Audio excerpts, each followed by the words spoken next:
Well, let's pause and think about this. So, he was not exactly welcomed as a president at the time because he wasn't the elected president. He was vice president in the American system, and he's there because the president is dead. So, okay, he's not loved even by his own party. Members of Congress don't like this big expenditure. He's got massive control. And then you've got this canal commission that is determined to manage control themselves. So, was there anybody anywhere who was actually on his side? Um, yes, there were certainly he had people who understood what he was trying to do, uh, but yes, he was at times he had um, at one point during the debate over the building of the canal, and even when they're going, he was like he sort of forced it through Congress in a way that was like, let them argue with me, let them keep arguing against me or criticizing me. Meanwhile, we're going to start the digging. We're going to start the dig. So he was willing to take a lot of criticism and flack because he was so determined to make this happen.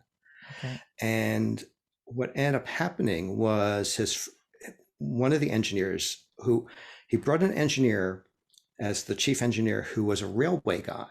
His expertise was in building the railway in the US, one of the big Right. Western railways. And what he realized, and this is a wonderful business lesson for people, is that what he realized, this engineer realized, was that the problem was not digging the soil per se. With the steam shovels and things, they could dig lots of soil. The problem was, what are you going to do with the stuff you dig out? Yeah. You're digging this enormous trench, but you've got to get rid of the soil, or what they called spoil, which is the soil you want to ditch, Right. basically. And so there was a Panama Railway. Actually, the Panama Railway was built by the Americans Right.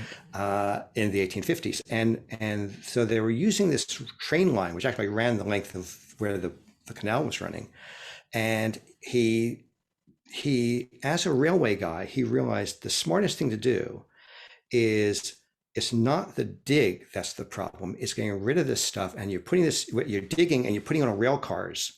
But the heavy clay, when you go to empty the rail cars aren't emptying all the way. Mm-hmm. That the rail cars, and he invented or worked out this way, you have rail cars that tip up and sweep out all the muck.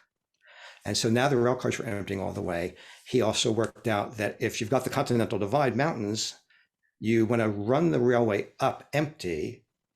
So you might come up from the Pacific side empty, fill up the train cars, and then drive it down the Atlantic side and empty the earth, and then do the same, and then drive the train back up empty, because it's easier to take the train uphill empty and then take it downhill full.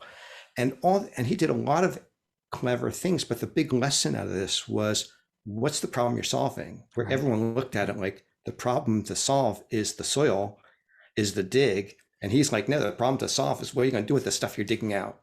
And it's Right. just a wonderful lesson for modern business. It's like, make sure you're solving the problem that's really the problem. Yeah. How many times do we say that as consultants, only because we've discovered after the fact, after a disaster, that we were solving the wrong problem, like the wrong client problem, the wrong internal problem, the wrong employee problem, all the way around.